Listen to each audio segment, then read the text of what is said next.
I would like to welcome you to our event celebrating UConn's new program in literary translation. I'm Peter Constantine, the director of the program. This evening's event, Translation and Human Rights in Troubled Times, is co-sponsored by the Department of Literatures, Cultures and Languages, the Humanities Institute, and the Human Rights Program. Imagine a world without Homer, a world without Dante, without Proust, without Chekhov. That would be our world without literary translators. Priamos de Eleni e Kalistofoni, Vebro Paripeltusa Philon Tekos Isedimio. This verse of Homer in the Iliad is a touching moment when, as war rages all around, King Priam of Troy tenderly asks the beautiful Helen to sit beside him, high on the walls of the city, and look down on the battlefield where the Greeks, her people, are fighting the Trojans to the death to reclaim her. Come, my beloved child, King Priam says, sit at my side, look down there below, your former husband, your kinsmen, your friends.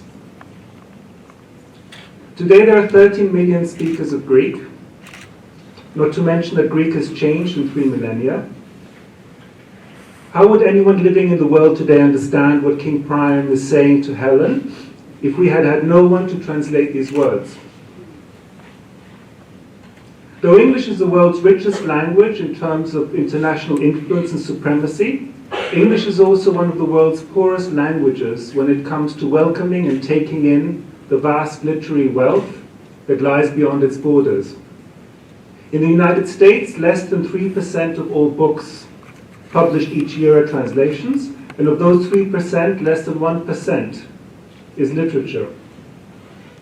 One of the great strengths of UConn is the extraordinary diversity of the 31,000 students. In the first classes I've taught in our new translation program, we have already had students who have translated great literature from German, French, Danish, Spanish, Catalan, Italian, Chinese, Arabic, Japanese, Korean, Bosnian, Croatian, Modern Greek, and Aberiste. And I think I've forgotten some, and this just in 3 months. And what is very encouraging is that many of these translations are being published.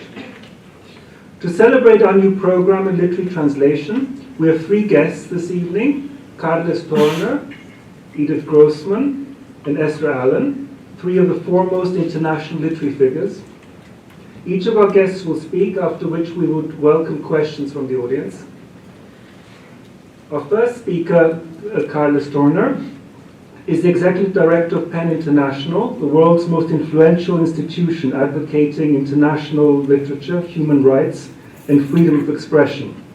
Carles Torner has chaired the platform of 150 PEN centers, academies of language, and international NGOs that wrote and proclaimed the Universal Declaration of Linguistic Rights as a demand to the United Nations. He commissioned Esther Allen, also our guest this evening, to put together and edit the PEN report on the international situation of literary translation. As PEN International's Executive Director, Carles Torner has been directly involved in the Quebec Declaration of Literary Translation and Translators of 2015, and the Protocol to Ensure Language Rights. He was the director of the Literature and Humanities Division at the Ramon Llull Institute, in charge of policies of translation for the Catalan language. Carles Torner is a renowned literary translator and a prize-winning Catalan prose writer and poet, whose own work has been translated into many languages. He has received numerous prizes for the many notable collections of his poetry, and his poems have also appeared in English translations by Anna Crow in the anthology 6 Catalan Poets. Among his many essay collections and prose works are Shoah, a Pedagogy of Memory, and the books Babel's Arch and The Indigenous Converted Me, which deal with the struggle for indigenous heritage and endangered languages.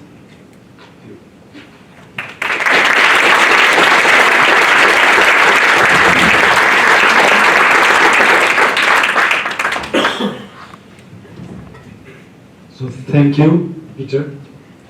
Thank you very much for the presentation, and thank you for the invitation, and thank you to the University of Connecticut.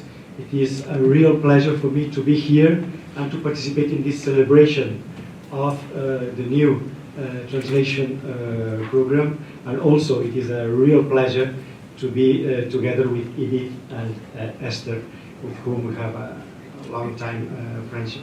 And especially to do it today, 21st February, which is, as you know, the International Mother Tongue Day. The UNESCO declared several years ago that today was the day that we were celebrating mother tongues.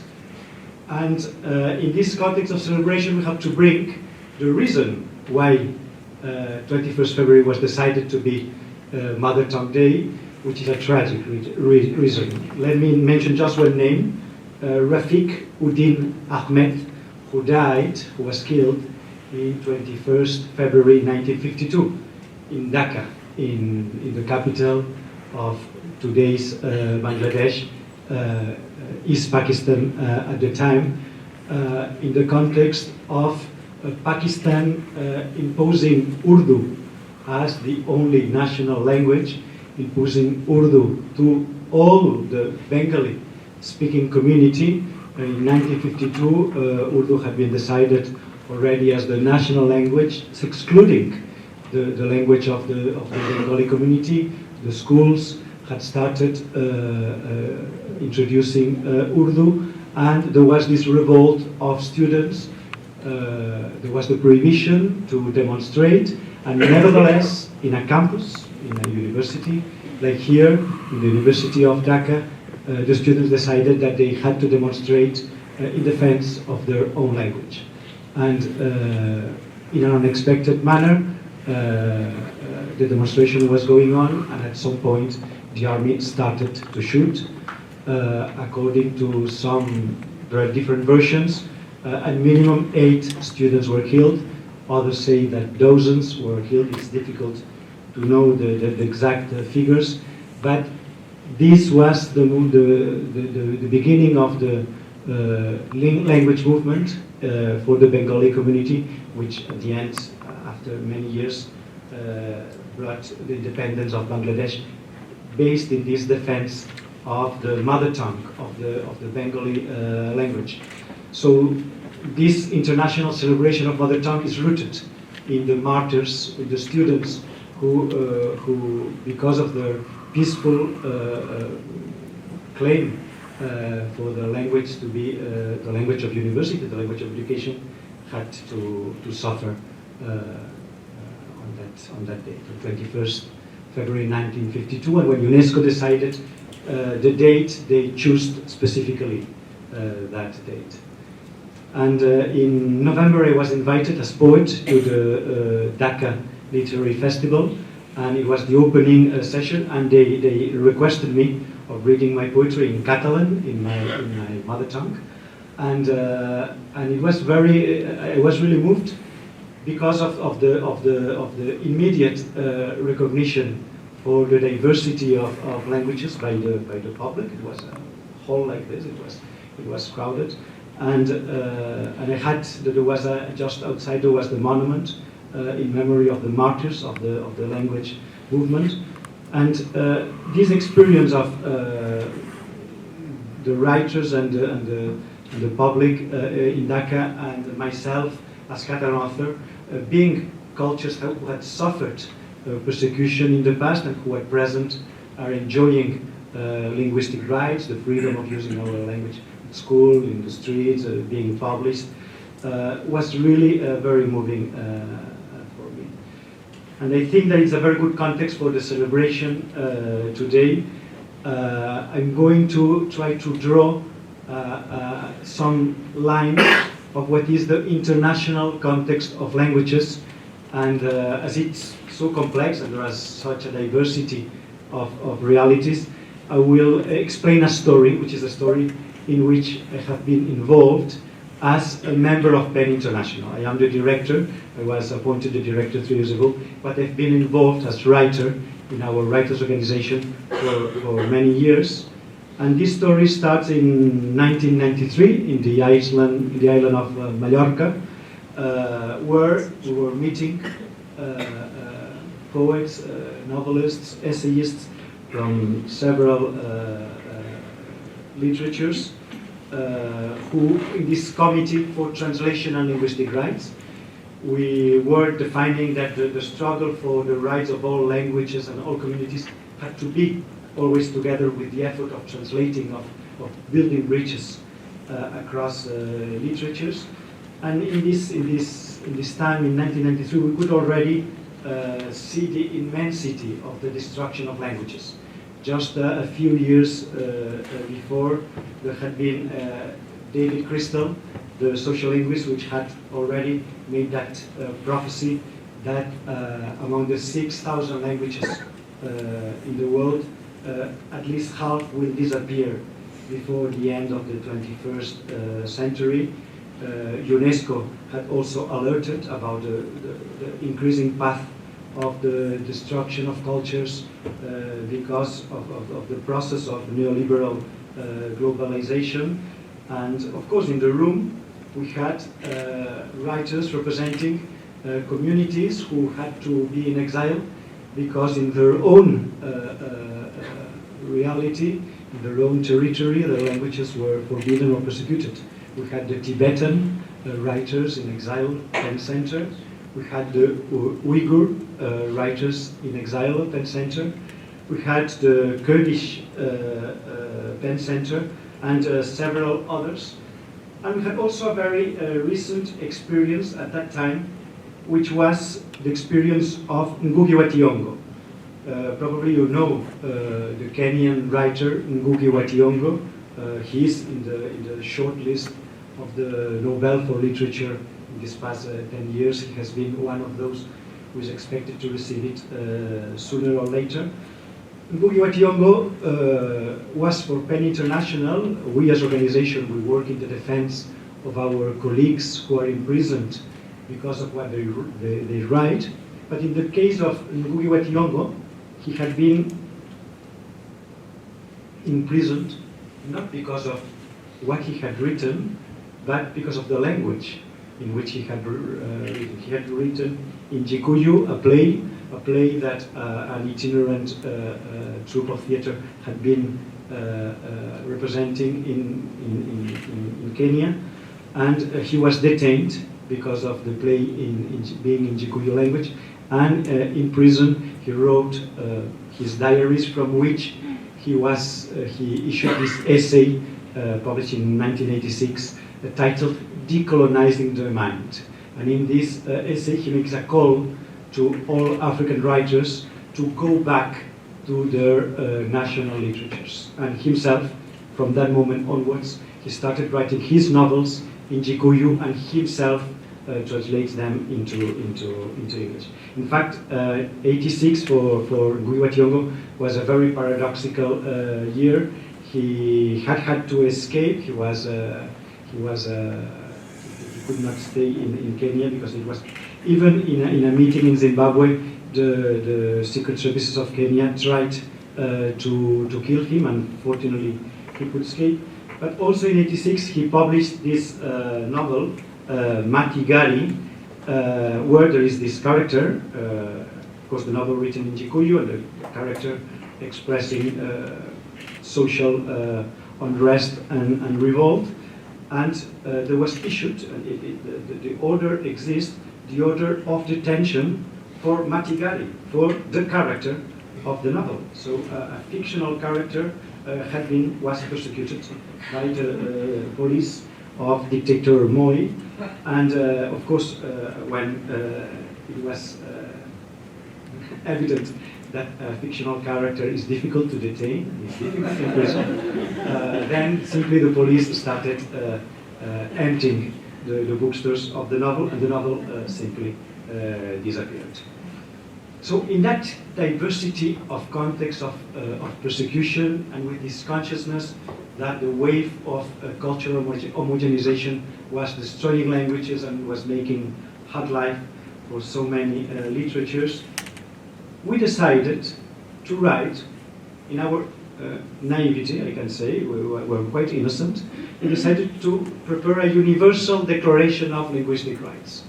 And we went to a room with 40 writers from different countries, we decided that it was very important to stop complaining about each own situation, each own persecution, and finding a universal language which would show that the struggle for the justice for each linguistic community was not something of looking inward, but was really universal, was really a struggle for universal justice.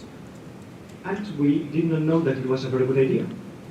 It was such a good idea that in the press conference at the end of the meeting, we said we have decided to work towards the drafting of a Universal Declaration of Linguistic Rights. And very quickly, I was in charge, I started receiving letters of different organizations who wanted to join forces with PEN International in drafting the Universal Declaration of Linguistic Rights.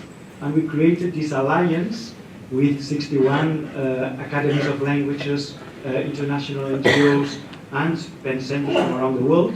And we had the International Federation of Modern Language Teachers, the Kurdish Institute of Paris, the Research and Promotion of Languages centers of 12 African countries, the Academy of the Maya Language of Guatemala, the World Council of Indigenous People, the International Indian Treaty Council here in the US, the Assembly of First Nations of Canada, the Inuit Circumpolar Conference of Canada, the 61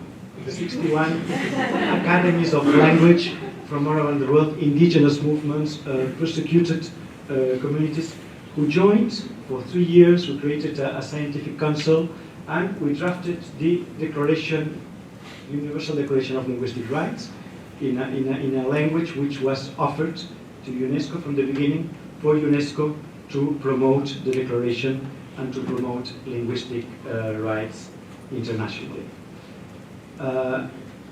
The main concepts for the declaration is the equality among languages. I have here this small badge. It's academic, it's discreet, it's not like restaurant.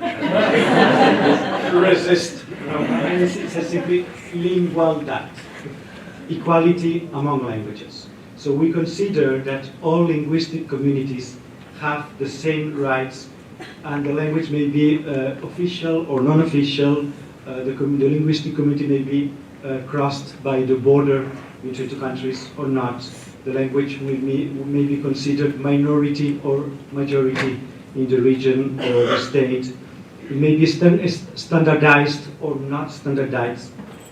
All languages, all linguistic communities have the same rights. And let me jump from that moment in '96, when we proclaimed the Universal Declaration of Linguistic Rights, to today. Today, 20 years after, we have really done a very long way, and many things have been happening. We are really aware of the changes that have been taken.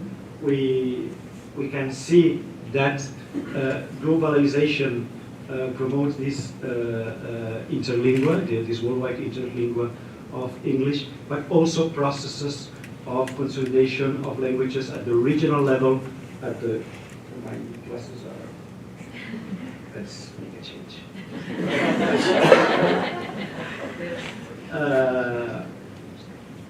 Yes. So the Universal Declaration of Linguistic Rights was very quickly translated into many languages. When I saw that, so French, German, Spanish, English, but very quickly Russian, Japanese, and when I saw that it was translated into Nahuatl and Zapoteco, two of the indigenous languages of Mexico, I realized that really we had created something very powerful. It is translated today in 70 languages around the world, and it has created a lot of interesting realities.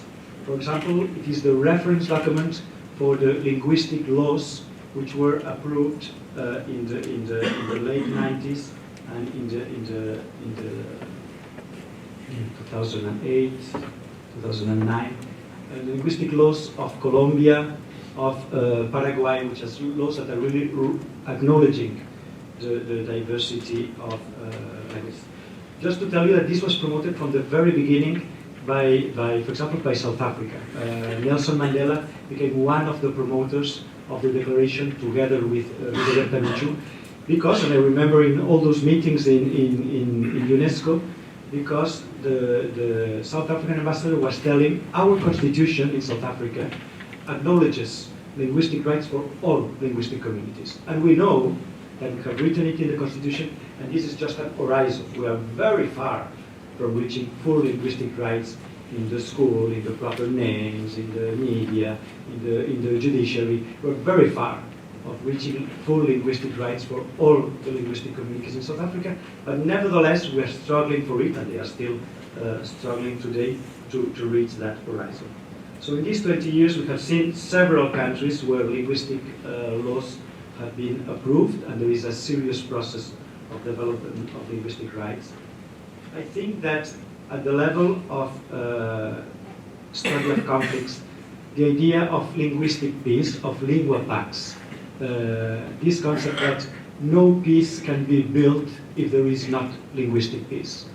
And just to share, 3 weeks ago, I was in a PEN international mission to Turkey.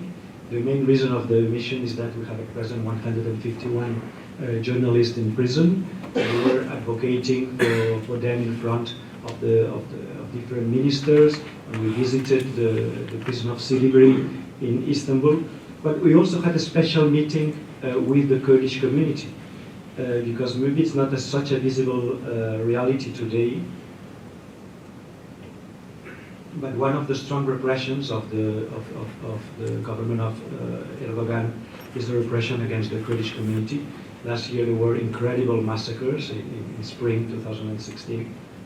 Many hundreds of persons died. There were several Kurdish cities that were destroyed. But very recently, after the attempted coup in July last year and the state of emergency, it has been really used to crack down the Kurdish community. 11,000 Kurdish teachers have been fired. The Institute of the Kurdish Language in Istanbul, which is an academic institute where the Kurdish language was taught, has been closed down just in the beginning of January this year. For example, the mayors of Diyarbakir, of the Kurdish capital, of the Kurdish area in Turkey, the two mayors, man and woman, this is the Kurdish tradition. You have always a man and a woman as leaders. Both of them are in prison, and the same day that they were imprisoned, we could see these pictures of the workers taking off the facade of the municipality of Diyarbakir, the Kurdish name Ahmet, the Kurdish name of the city, and all linguistic rights are suppressed. I was speaking with a teacher that was telling me that she had been excluded 1 week from school because she was discovered speaking on the phone with her mother in Kurdish language. So the level of repression is really impressive. So the concept of linguistic peace is something that I think is acquired transversally. Civil society is being organized all across to defend linguistic rights. Just on 70th December in Donostia, in San Sebastian, 200 civil society organizations from Europe met to approve a protocol to ensure linguistic rights. And last but not least, the most important today, there is this awareness that translation is key for the recognition of linguistic rights and to build bridges. And one thing that has happened in these past 20 years is this full recognition of the insularity of English. The fact that the English language, which used to be an asset for the US and the UK, has become a weakness. And I want to mention clear examples of how good practices of how to promote the translation into English have appeared. And concretely, I want to speak about PEN American. PEN American has created this Michael Henry Heim PEN America Fund to promote translation. Every year, they are giving grants to, I think it's 1,000 titles which are then published. And there is this festival, the World Voices Festival, which was founded by Esther, Salman Rushdie, and Mike Roberts. This World Voices Festival, which started in 2004, which is the festival in the United States which is devoted to translation. In all the events, you have the voice in the original language before listening to the English translation. And in the years that I was working for the promotion of Catalan language, promoting Catalan authors, this festival was a real welcoming space. So Catalan novelists, Catalan poets, Catalan narrators were presented there by their American colleagues, and they were feeling really welcomed. And I think I will leave it here. Just wanted to say that I wanted to give this international frame to the celebration of today, that we really are all convinced that behind the effort of translation, there is really a vision of humanity in the direction of human rights, and that the effort of translation, the silent effort of the translator doing his or her creative work, his voice of author of a translation, is intimately linked with the promotion of linguistic diversity, linguistic rights, and human rights worldwide. Thank you.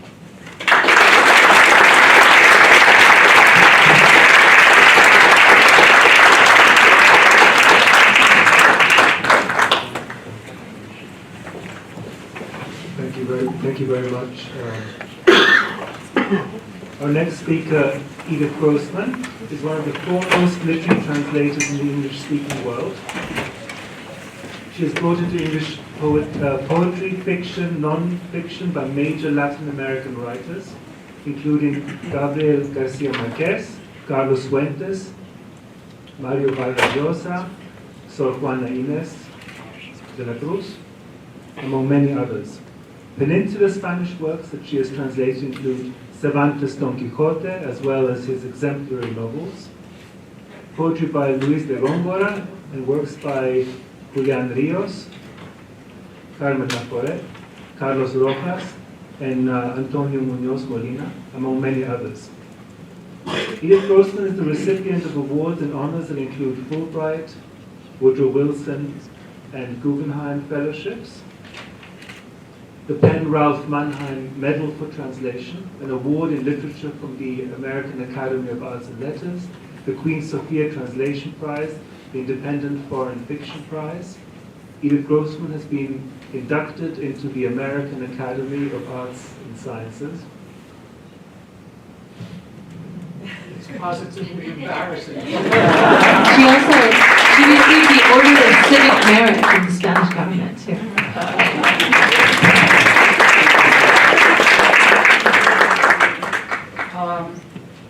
So I'm going to move, I don't think I'm moving too far away from human rights. Because whatever else poetry does, it does declare the right of humans to be human and to respond to the world in a particular, private, personal way. I love translating poetry. I love translating poetry more than anything else. But back in the day when I first started, you got paid 50 cents a line for poetry, which meant that if you sweated blood for 2 weeks over a sonnet, you got $7. So it was not realistic to devote myself exclusively to the translation of poetry. But I did bring in today a book that I'm really very proud of. It's The Solitudes of Luis de Góngora. I started out doing contemporary Latin Americans, which was difficult enough because the vocabularies change from country to country and region to region. But then I got a call from Dan Halpern at Echo Press, asking me if I would like to translate Don Quixote, and I said, "You must be kidding me. Do you have the right Grossman? You know, I do contemporary Latin Americans." And he said, "No, if you can translate Garcia Marquez, you can translate Cervantes." I said, "From your words." And so I did take on this incredible task of translating Don Quixote, which is like the challenge of translating Hamlet. I mean, Don Quixote is a major, ever-present work in the Spanish-speaking world. The way Shakespeare's plays and Shakespeare's sonnets occupy center stage for English language literature. But I had spent my life as a student studying the Spanish Renaissance. And it was sort of like going home, you know, when you ran away from home and 30 years later you come back and you can deal with it because you're 30 years older.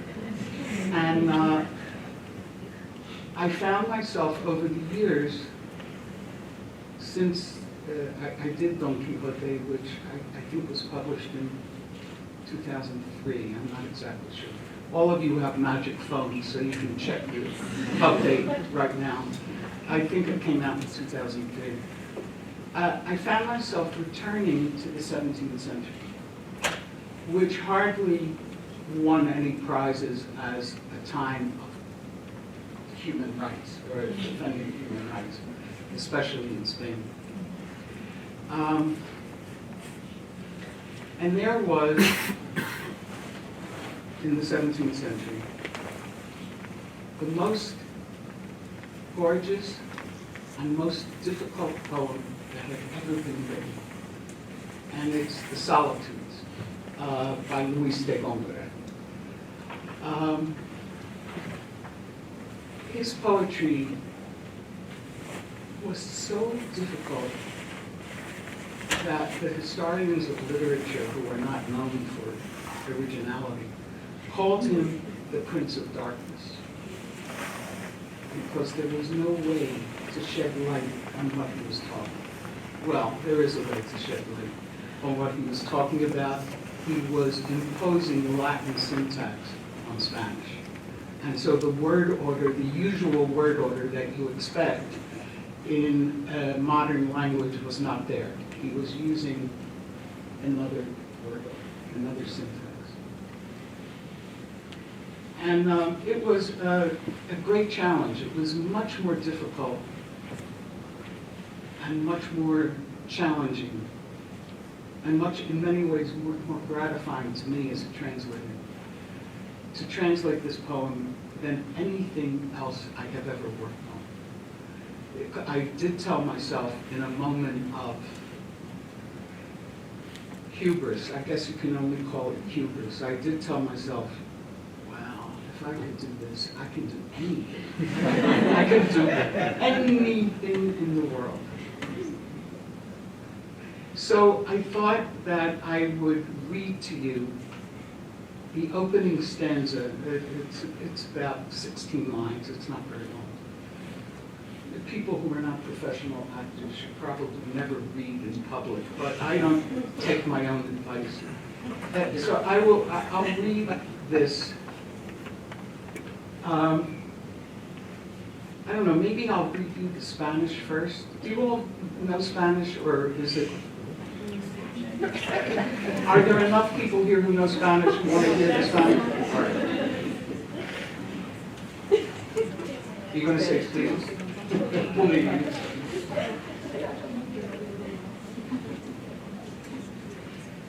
So this was published by Yale University Press. They're just down the road, right? And it's bilingual edition, so you can have Spanish on one side and English on the other. So here we go. You ready? I have only one pair of glasses. If this one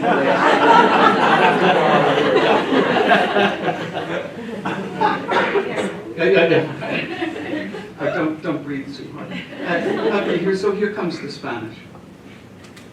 Era del año la estación florida en que el mentido robador de Europa, media luna las armas de su frente y el sol todos los rayos de su pelo, luciente honor del cielo, en campos de zafiro pase estrellas. That is so gorgeous. I mean, that's a footnote. That isn't in the Spanish.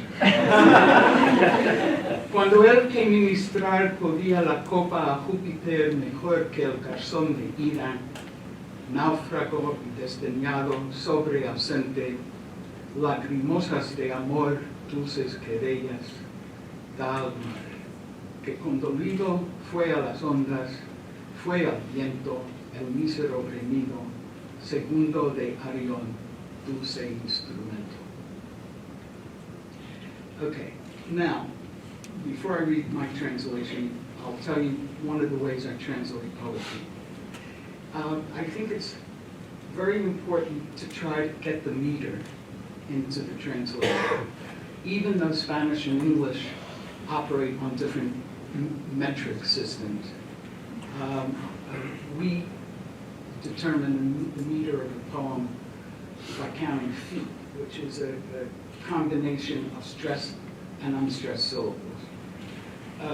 In Spanish, as well as in Italian and in French, and probably Catalan, you count this number of syllables in the line. So you have a 7-syllable line, or an 11-syllable line, or an 8-syllable line. So I work very hard to translate the number of syllables in the line, and I'm imposing a meter on English that isn't native to English. I long ago gave up trying to translate rhyme. When you open the window in Spanish and you have 5 rhymes at your fingertip. Rhyming, for me at least, rhyming in English is excruciating. There are poets, as you know, who carry it off, and it feels natural, spontaneous. William Butler Yeats could rhyme like an angel. Shakespeare rhymes like an angel, but I am neither Yeats nor Shakespeare. And I find, and for me, finding rhymes is impossible. It winds up sounding like a cheap birthday card.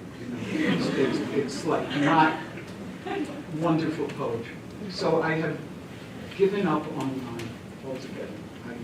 If something comes up and you have an accidental rhyme, I am as happy as a clam. But it's not. I cannot do rhyme. So with that apology, I'll read you the English translation after I have a little sip of water. Maybe one of you guys, when I finish, will run out and get me some more wine. That'll help.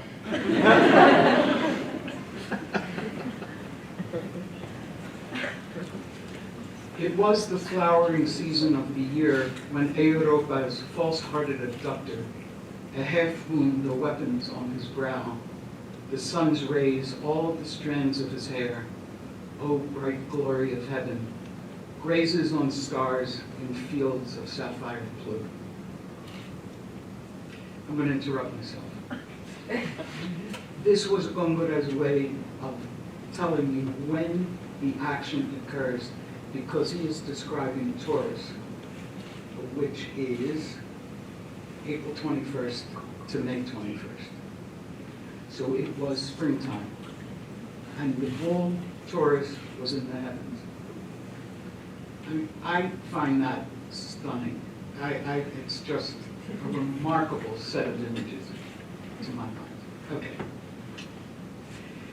When one who could pour the wine for Jupiter better than the comely lad of Ida, the shipwrecked youth, once scorned and desolate, weeps sweet complaints of love to the sea, taking pity for the waves and for the wind, it made of his abject tears a second sweet instrument of Ariane.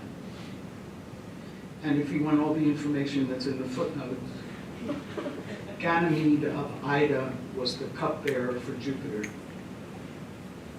And you know Jupiter was the king of the gods, Greek gods, Greek and Roman gods. And then the crew of the ship carrying the musician Ariane from Italy to Corinth wanted to throw him overboard and take his money. See, we thought human rights was a problem only in the 21st century. He asked that they allow him to sing first. Dolphins gathered at the sound, and Ariane escaped the sailors by plunging into the sea. He was rescued by a dolphin that carried him to land on its back. So that was my translation of the most difficult poetry in Spanish, and I can't think of a more difficult poetry in any other language. But because of the intensity of the imagery and the reversal of normal word order. But once you catch on to the fact that he is not using ordinary Spanish word order, but Latin word order, which is an entirely different kind of language, then it becomes easier, I think, to read. So that's what I have to tell you about my adventures in the 17th century, which is a time I do love to go back to. Spain in particular had some extraordinary poets in the Renaissance. Not only Cervantes, but Góngora and Quevedo, who was my first love. These who I thought I would write my dissertation on until I read Pablo Neruda. And then I said, oh my God, there's somebody alive in my world now who is writing poetry like this. And so I came out of the 17th century and into what was then the 20th, which was really my time, right? So if you decide you have any questions about this, I'll be happy to answer later.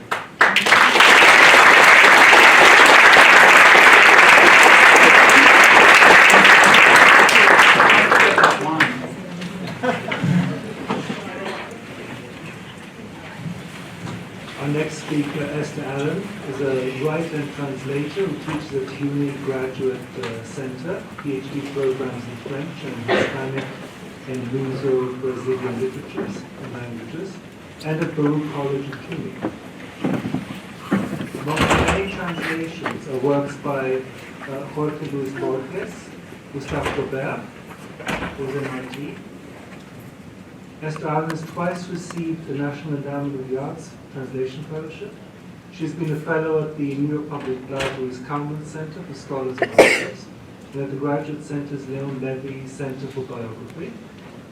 She co-founded Penn World Voices Festival in 2004 or 2005, and has worked with the Penheim Translation Fund since its inception in 2003.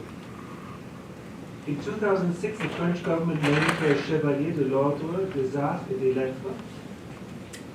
And in 2012, she received the Felix Gross Award from the CUNY Academy for the Arts and Sciences. The most recent translation is of Antonio Di Benedetto's classic 1956 novel Zama, published by New York Review of Books Classics.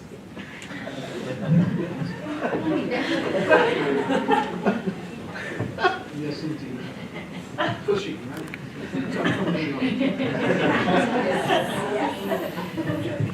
That's just what I'm going to talk about, New York.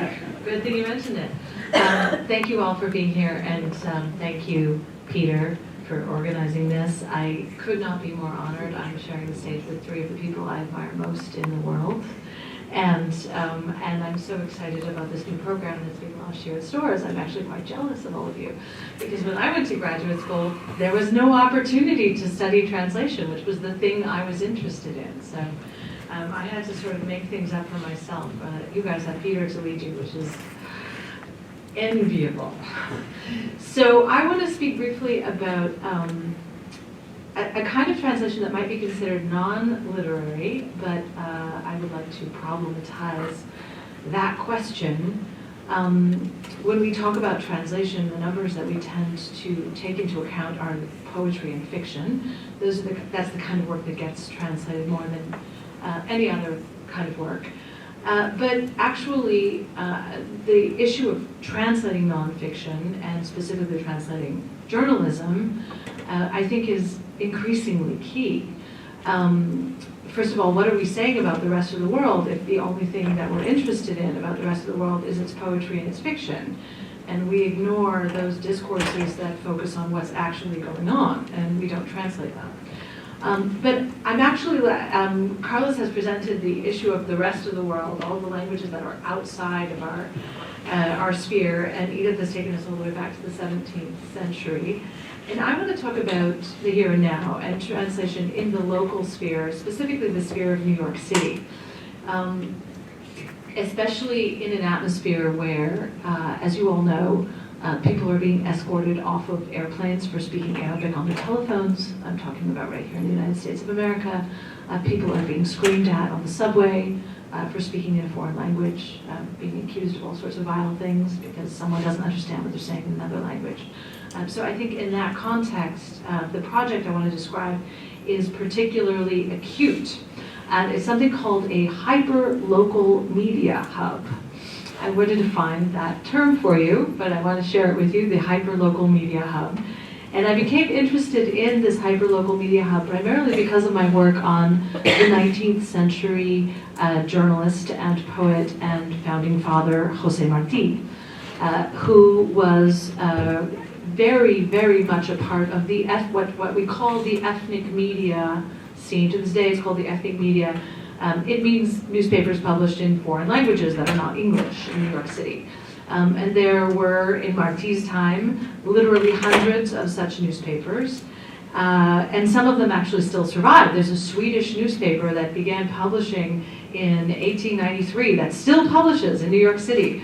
There's a Hungarian newspaper that started around the same time, still publishing in New York City. El Diario recently celebrated its centennial, the Spanish language newspaper in New York City. So this is not some new phenomenon of recent immigration or of recent changes in our national life. This is very, very long-standing. And Martí, between 1880 and 1895, lived in New York City and wrote extensively for newspapers across Latin America, but also published his own newspapers in New York City in Spanish. And at that point, if he wanted to somehow bring that across, bring what he was saying, which was crucially important to the future of Cuba, but also to the future of the United States, to the power structures, the linguistic and social and political and economic power structures of the city he was living in, to the people he was walking next to down the street and who were inhabiting the scenes that he was describing in Spanish, there were very few options for him. He actually managed to achieve the feat of translation into English on 2 or 3 occasions. He tried writing in English to speak to these people directly, but quickly realized that that involved a process of assimilation that he did not want to undergo. And so on a couple of occasions where there was a real crisis involving Cuba, he would engage with English and get something translated and published in the local papers, but it only really happened 2 or 3 times in the course of his entire 15 years in New York City. And he remained, as a journalist, kind of an obscure figure to much of the power structure, social and economic, of the Anglophone world that he was at the same time inhabiting very successfully. And so he's not the only major literary historical figure to emerge from this ethno-media sphere of New York City. The other one, the most famous one, is the Nobel Prize winner, Isaac Singer, who obviously published in Yiddish in the Jewish Daily Forward very famously for many years before winning the Nobel Prize. So this is a media sphere that has actually, from which have emerged figures of major global literary importance, Martí and Isaac Singer being 2 of them. But it is a media sphere that remains largely unknown to the Anglophone reading public in the city. until someone actually did something about it. And it's an obscure project, still probably not known to most people in New York. But it's interesting that it exists, and I think it offers a vision of the future that I think we should embrace. In 2000, a journalist and sociologist named Abby Sher founded something called the Independent Press Association in New York City. And it was originally intended to be a response to globalization, to support local publications. And most of those local publications were Anglophone. Harper's, Mother Jones, the magazine Bomb. It was felt that they were having trouble competing in this newly globalized media sphere, and this association was meant to support them. But then September 11, 2001 happened. And in the wake of those attacks, Abby Sher became aware, she had already become aware of this other media sphere written in other languages, and she became aware that things that were being published in New York City in Arabic, things that were being published in New York City in Urdu, because these are substantial communities in New York. They have not just one, but often several media outlets. There are 6 Chinese daily papers in New York City, okay? To give you an idea of the sphere of this, there's 276 ethnic media outlets in New York City. So she became aware that these things were being published. They were being published in New York in direct response to 9/11, and these voices were simply not getting out beyond their languages. So she started a website called, in November of 2001, a website called Voices That Must Be Heard. And that essentially took this project that had been so difficult for Marti, which coming across into the Anglophone sphere in the same city. She took that and made it into a project that many people were involved in. She called it a counterattack against hatred, because she wanted the Anglophone sphere to be able to experience the grief of these communities in the wake of 9/11.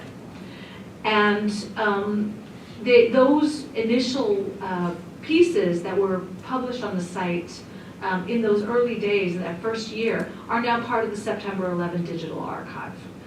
So as with many such enterprises, there was this huge burst of energy in the wake of September 11, and then the project became more complicated. It's exceedingly difficult to manage a media sphere as complex as this one, with so many different languages, so many different communities. Where are you going to find journalists that have these skills? At best, you can hope for a few people who will have insight into a few communities, but it's always going to be scattershot. Just to give you an example of the complexity, the website of New York City, nyc.gov, you can access it in 102 different languages, okay? So we're talking about an extraordinarily complex linguistic reality.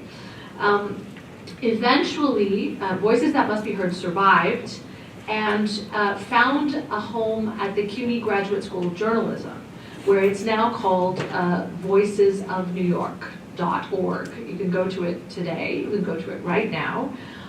And they're doing quite incredible things with very limited resources. They actually have only 2 staff people, one with Spanish and one with Chinese, those being the 2 major alternate or ethnic media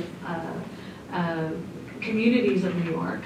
But because it's a journalism school and they're getting people from all over the world, all of a sudden, if you follow Voices, as I do, you'll see a spate of articles about the Persian community and translations from Persian papers. You'll be like, oh, they got they got someone from Iran to Voices of New York. Today I was seeing something from a Korean paper. And because it's digital, it offers possibilities for communication that simply were unavailable. You can click on the Voices of New York translation of the story, and then you can go back to the original story in the Korean newspaper that it was originally published in. So, and the Korean newspaper will quite often link to the English translation in Voices. So if you're a Korean and you're reading it in the Korean paper, this gives you the opportunity to circulate this piece of news that is important to your community among the Anglophones outside your community, right? So quite often there's that reciprocity, right? And I just want to tell you a couple of Voices of New York stories. For several years, Voices of New York has consistently covered the local New York area ripples of the story of Korean women forced into sexual slavery as comfort women by Japanese forces during World War II. And some of these articles are translated from the Korean media, some of them are from the local Anglophone media in New York, but also in the nearby town of Palisades Park, New Jersey, which erected a small monument to these comfort women. Some of you may have heard about this, and which became an international incident because the Japanese government objected to this monument. And Japan sent diplomats to discuss this monument with the mayor of this Palisades Park paper. So you can see how the local is exploding out in time, exploding out across space, but at the same time, this is an intensely local story. And the part about this sequence of stories that really fascinated me is that Voices of New York makes these stories open to comments, and the comments can be in any language. So if you go to one of these stories, you can find comments in English, you can find comments in Japanese, you can find comments in Chinese, in Korean. You can find, so that the comments can speak to the to the larger community, they can speak to people within the community, and that is open. The editors have allowed that freedom. Unlike the editors of the New York Times, for example, to give you a counterexample, the New York Times now does publish editions, as I'm sure all of you know, in both Spanish and Chinese. Those editions are not meant for local communities. They're meant for the international audience that speaks Spanish and Chinese. And there are no comments on those editions of the paper. Meanwhile, the Anglophone paper, which does allow comments, does not allow comments in other languages, only in English. So it's really a question of editorial control. But at some point, if you're living in this hugely multilingual environment, Voices provides a model for, kind of ceding editorial control in the comments section, and you'll have things there in languages that you can't read. You don't know what they say. You can get a Google Translate version that might or might not give you much of an idea, right? So I thought that was a sort of a fascinating alternate media. And one other thing I want to say about the articles as they appear in Voices, obviously, the globalized commercial media is involved in translation all the time. A journalist, essentially, any kind of foreign correspondent is essentially a translator. But this activity is concealed. Reuters is publishing in many languages and translating from many languages, but you will never hear Reuters talk about translation or mention in the publication of an article translation. Translation is hidden, it's disguised, it's elided. Whereas on Voices of New York, the journalist who has translated the article is also covering the story in English, is part of the process, is very much acknowledged. So on Voices of New York, this activity, this association between journalism and translation is completely overt. It's part of the purpose of the site. And then the other, on this issue of editorial control, the other anecdote I want to tell you about Voices, which I think is very moving, involved a reporter for El Diario who heard a terrible story from a local family about Francisco Huachiac Ambrosio, who was an immigrant from Guatemala who spoke no Spanish. He spoke only Quiche. And he somehow got arrested, and his family couldn't find him. They couldn't find him. They went to the justice system of New York City, they went to the police. He was lost in the system. And because he spoke this obscure indigenous language, nobody was able to find him. And so this intrepid reporter, Zaira Cortez, who works at El Diario, tracked him down on Rikers Island, where he had been held for months, and restored him to his family, and wrote about it in Spanish for El Diario. The story was translated into English for Voices of New York. But there was also the idea this should be in Quiche, in this language that had caused him to get lost in the system. But the problem was that the Karen Penner, who edits Voices of New York, couldn't find someone to translate it into Quiche that she felt confident in. So this idea of the Quiche, for a fault of the one individual who had been able to do this, this idea of the Quiche translation did not happen. But very interestingly, one of the other reporters, Rong Xiaoqing, who also has worked with Voices, felt that this story would be extremely relevant to the Chinese community in New York, because there are Chinese residents who speak languages that are very different from Cantonese and Mandarin, and that are at risk of having the same thing happen to them. So the story did appear on Voices of New York in Chinese, translated from El Diario, which I just think is a fantastic image of like the possibility that this local multilingualism opens up to us, right? And I just want you to know that this website exists because I want you to have this model of a celebratory linguistic diversity that enables people to retain their mother tongue, to write in their mother tongue, and to have media within their mother tongue, but at the same time give them some hope to have access to this larger community. And as a counter example to that, I just want to leave you with this image. Since both Carlos and Peter have mentioned that I co-founded the Konover Voices Festival. But I've had very little to do with the festival for the last 10 years or so. And I was very pleased initially when I opened up the announcement last week of the coming festival in spring. It's about gender and power, totally agree with the choice of thematics. And it has this very powerful image of 20 writers.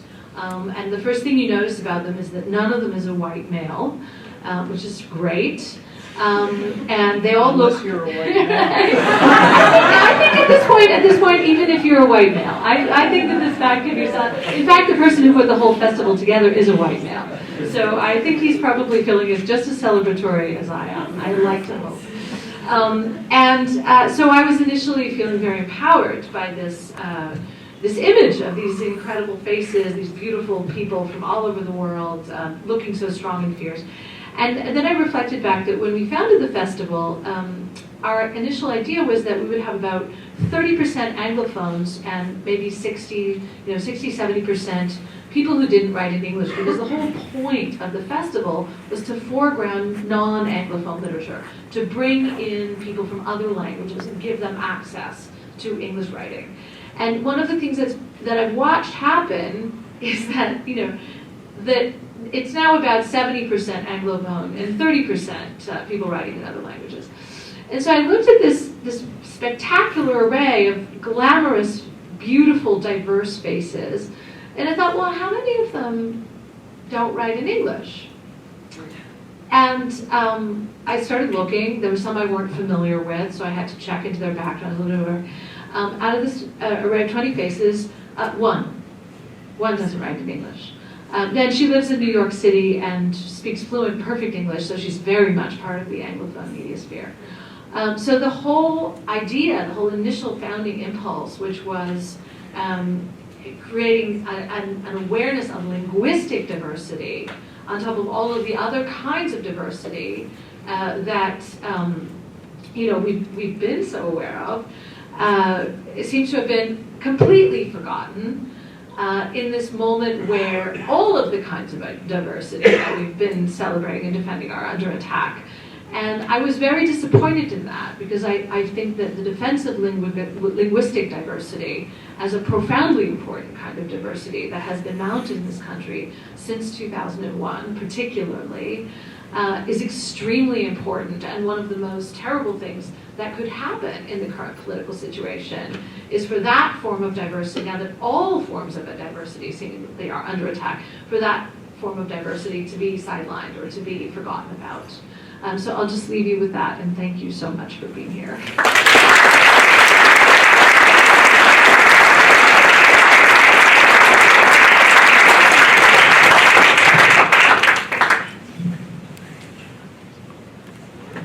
Thank you very much, Rose.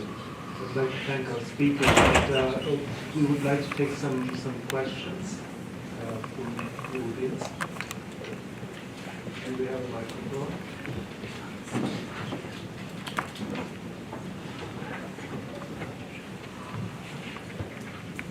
Please raise your hand if you have a question.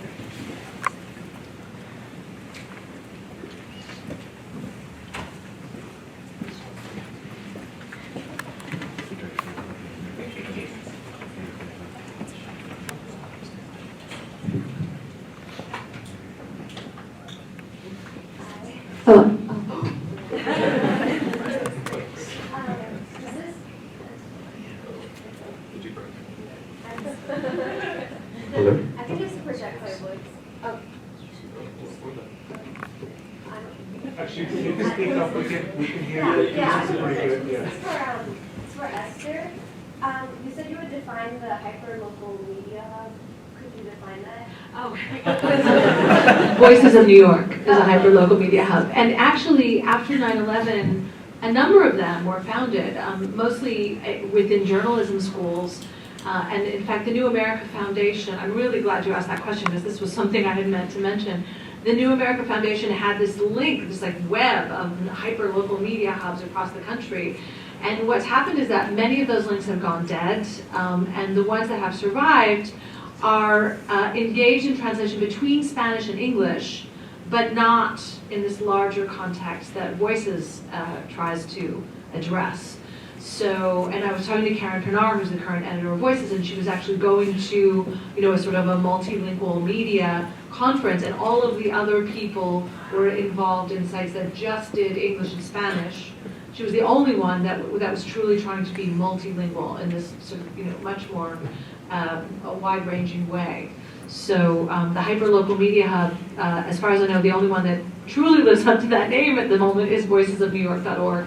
But there are others that are bilingual media hubs that focus on local media in 2 languages, which is also important, by the way. I mean, I don't mean to denigrate that. My name is Mohammed. I'm in the languages department. I just had also another question for you, because at the beginning you mentioned people being held at the airport for speaking another language, and we already assumed that maybe in New York people already talk to each other. Now, with your project, how did that improve, or if it improved, the intra-New York City dialogue among those different communities, Chinese, Urdu, Arab, and non-Arabs, based on your project? Thank you. You're talking about Voices of New York? Yes. Which isn't my project, by the way. It's a project that I study and that I'm really interested in. Well, I don't know that it has, to be perfectly honest. It reaches an extremely limited audience. It's interesting as a model for an alternate model of media. In fact, Carlos was telling me that a similar model is used in Europe with something called Eurozine, which takes important articles from the various major publications in Europe and translates them all into English so that they can circulate across Europe and between languages. So Voices of New York at the moment interests me as a model for what might be possible, but in terms of the scope of its impact within these communities, I would love to know more about that. It seems to be a very difficult question to answer, a very good question to ask, but a very difficult question to answer, and I can't begin to answer it. If Karen were here, she probably has statistics about where the readers are. I do know, by the way, that the readers are in 120 different countries. So their readers are in New York, but they're also worldwide. So it's this global local conundrum, right? The local is the global is the local. It's really interesting.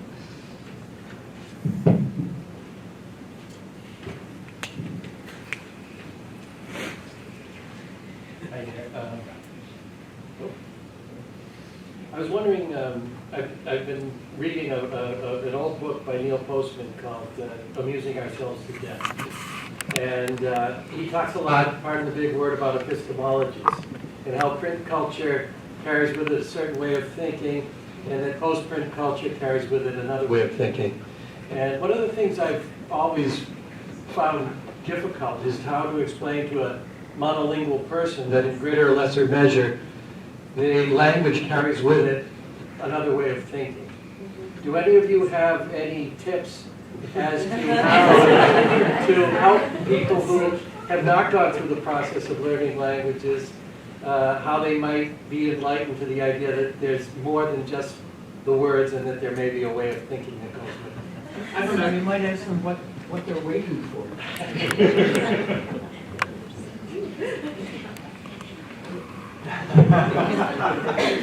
No, I find it astonishing that somebody would offer an argument for not learning a new thing.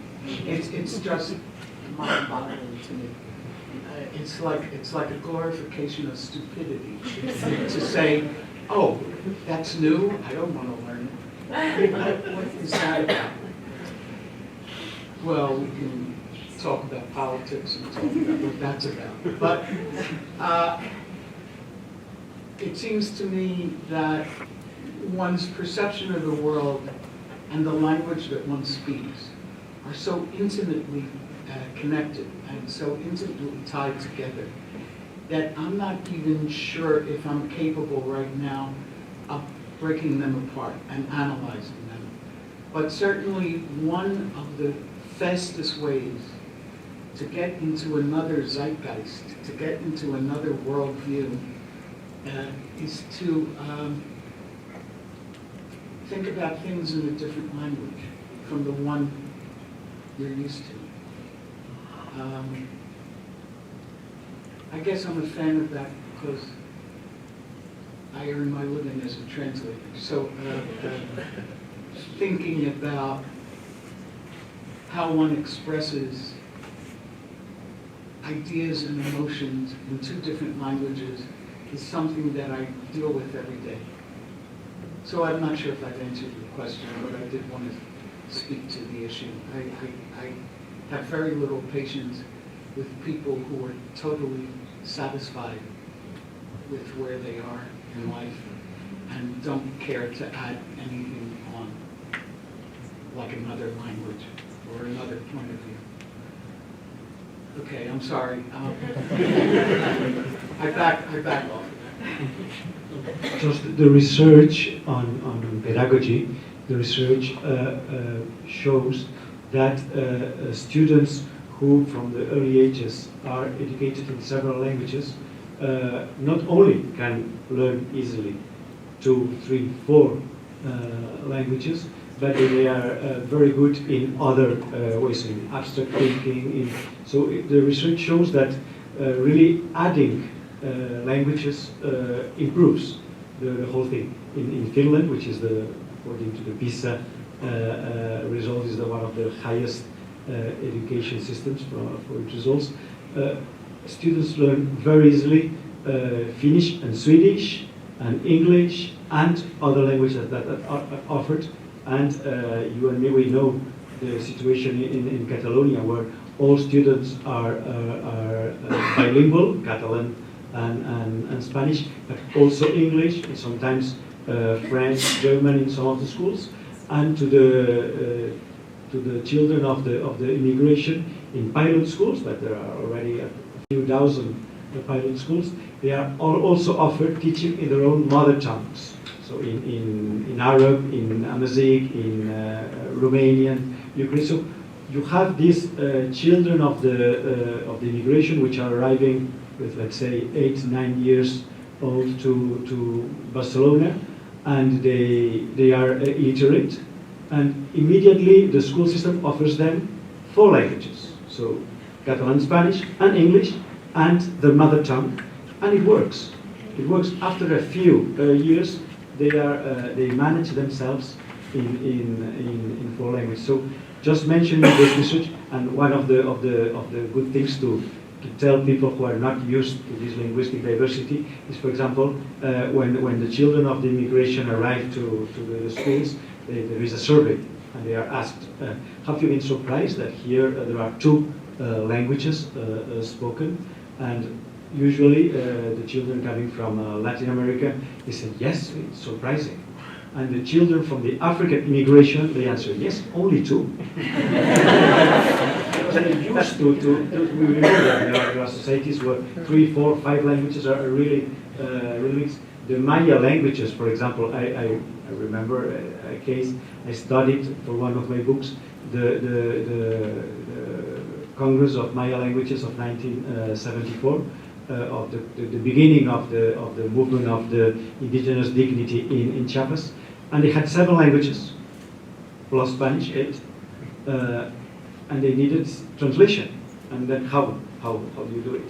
So they simply had an advertisement in the different local radios, and they found translators who had been trained because they were moving from one village to the other, because they were in trade. So they had, without training them, they had translators in the 8 languages of the first indigenous Congress in Chiapas in '74. So there are linguistic realities that really very different from what we are used to in our Western societies, and which were really work in their own ways. Okay, so I'm teaching a course right now on literature and translation. And the student had a very interesting question for me last week that I think that you guys are probably much better answer. So the student asked me, in the same department, there are courses on translation and courses on literature and translation, and that department is the language department. And so now, the student asked me if translations are so good into English, that's really good framing it that way, why would I ever need to learn another language, because anything good is already translated. Now, as you said, what, 1% of the English market is literary work translated into English. And so, you know, that's like a good argument for why students should learn another language to have access to other things. But in the sense of this conversation, I feel like there are two arguments that are slightly at odds, at least from the perspective of the student. One being maintaining linguistic diversity, promoting linguistic diversity, but at the same token, granting access in English, you know, to put a certain term, to texts that are not in English. So the sense of bringing everything into English so we can all read it in English, at the same time maintaining the diversity of languages, producing in one's daily time. I was wondering if you have any thoughts.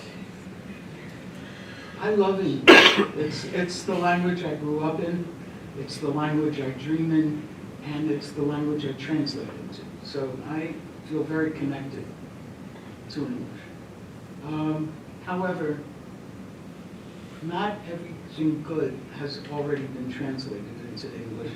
First of all, there is such a thing as a young writer. So even though the traditional writers have had multiple translations, some of them, there are young people writing now in languages that are not English, and every writer in the world wants to get into English because this is the biggest market in the world, the English language market. And it's a literate market. Most people in English-speaking countries can read, even if they don't read. They can read. And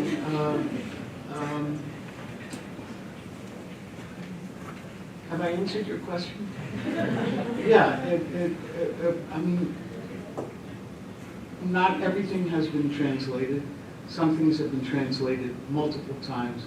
But there are people writing now who are young, who are 18 and 20 and 25 and 30, and they are producing valuable literature in other languages. And if the entire English-speaking world is not going to learn another language, which is surely not going to happen, then there is still a whole lot to translate. Can I add something? In a way, your student's question was the position of language departments in the 1990s. I had a friend, my friend Olivia Sears, who founded the Center for the Art of Translation in San Francisco. which is just a mind-bogglingly fantastic enterprise. Was told when she was studying Italian at Stanford. Is this on? Is this, She was told by her professors of Italian at Stanford, we're not going to teach translation or support translation in this department because that's the competition. We want people to learn Italian, which is absurd because in fact, the fact of the matter is that of the 10,000 things that you could do by learning Italian, become a chef, go to Italy, be engaged, be a diplomat, be an international business person, and translating is probably like at the bottom of that list, right? And of the many, many, many, many ways Italian might be useful to you, and being bilingual in English and Italian might be useful to you. Ultimately, translating between those two languages, maybe it'll happen, but probably not for most people who are bilingual in English and Italian. But that was the sort of perception that the translation is the competition. But if you want to look at somebody like Edith and her work with Gabriel Garcia Marquez, the space for Latin American culture that has been created in English by the boom writers and the translation of the boom writers has made Spanish the most studied language in the United States. I mean, this knowledge of Latin American culture creates space for the study of the language. It doesn't eliminate the study of the language. It just like reading Dante will, in English will lead you to Italian, right? I mean, it's kind of like a lure, right? It's the bait. You get interested, you get caught up in it, and you go towards the language because you have this idea of the language. And now I want to ask Carlos to tell you about an article in the Financial Times, which is actually the most relevant Answer to your students' questions right now. It Came out last week. He pointed it out to me. And basically that notion that your student expressed is one of our biggest national security risks right now. So Carlos, tell about the article. Yes, I'm looking for the name. Ricardo Soares de Oliveira. He is a professor in African Studies in Oxford, and the Financial Times, just a few days after the inauguration, was publishing an interview to this professor of Oxford, who was saying that Brexit and Trump, Trump winning the election in the US, were a proof of the failure of this closed world of English. The fact that English is, this idea of English is paradoxically an island because it is not translating. And he was saying that concretely all these connections with Russia that are emerging and are going to have such an effect are proving that for the Russians, so the fact that English is a language learned around the world is making the US and the UK transparent for all languages around the world. Everyone can know and can communicate and go in depth on what's happening in the US and the UK, and usually when secret services, politicians, scholars of the US and UK, they relate to other literatures and languages and cultures, they relate in English. So this is making the outside world opaque to English language, English monolinguals, and the English-speaking world transparent for and this has he was you can find the article in the Financial Times.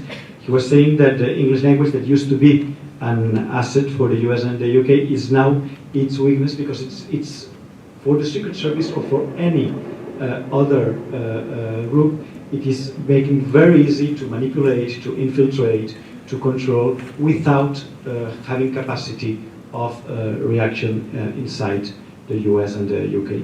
And it was quite surprising for me to see that approach, but it makes sense in what we have been sharing today, that translation and relating to other languages is really a means of knowing. It's really conveying knowledge and wisdom and relations and all what it means. We got one up here. We have time for one more question as we've gone over. So. Okay, yeah, thanks for putting me in. And thank you so much for your talks and for all you do, each of you. I'm thinking about the fact that this is to kind of inaugurate a new program here at UConn in literary translation. And so I'm kind of imagining a hypothetical where each of you is kind of taken on as a consultant to Peter to kind of offer your advice. If you were in charge, what kind of approaches would you take in a program such as this one? What kind of courses would you offer? What kind of events would you sponsor? What institutional connections would you make? So I'm just curious from each one of you.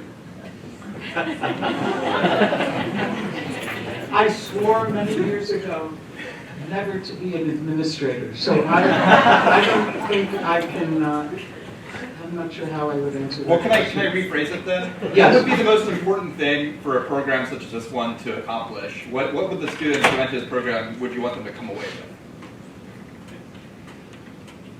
I think it's called the wow factor.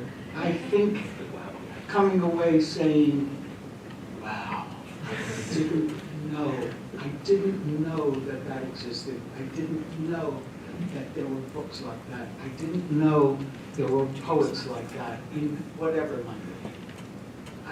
I think literature is one of the most exciting things in the world. And and the discoveries that one makes in fiction and poetry are just extraordinary. And the more chances you give yourself, the more excited you will be. And, you know, what can be better in this life than being excited about something or someone? That's absolutely the best that I can think of. Well, I think Peter's already doing everything right, to be honest.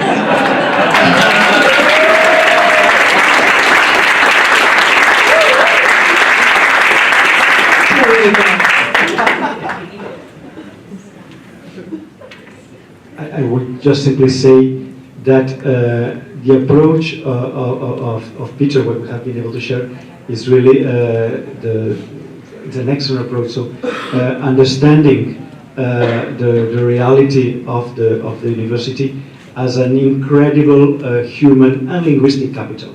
The fact that in any class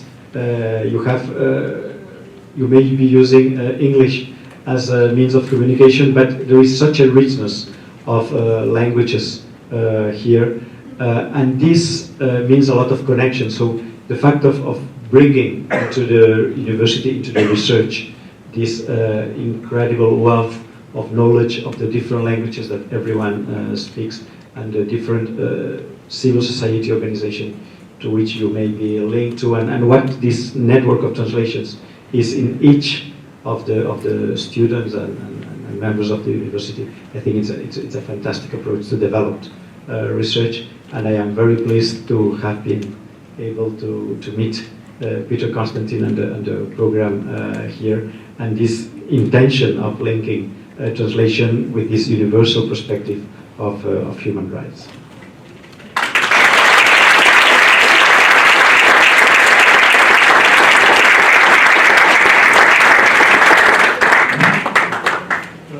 I would like to thank our guests. Actually, I would also like to say about the wow factor. One thing that has been very interesting in this program, as it's starting in the last couple of months, is that I think the generation that I come from, and I've said this before, and I think translators of the 20th century, we started out learning language and completely immersing ourselves in that language, and we seem to have forgotten our own language, English. I mean, that was, I think, one of the problems. And a new generation, I think, and I've seen this here, is actually very interested in English, is interested in creating great literature in English. So the wow factor for me has been to see interesting Korean poetry that I'd never seen before, interesting Bosnian poetry that I'd never seen before, fiction, prose in Spanish, Italian. So I think you are bringing to the community these things. So it's not just that you're learning, and that you're also giving. So that's been something that I've been impressed with, and I think you know that I keep saying it, but it is a very impressive thing. So on that note, thank you very much.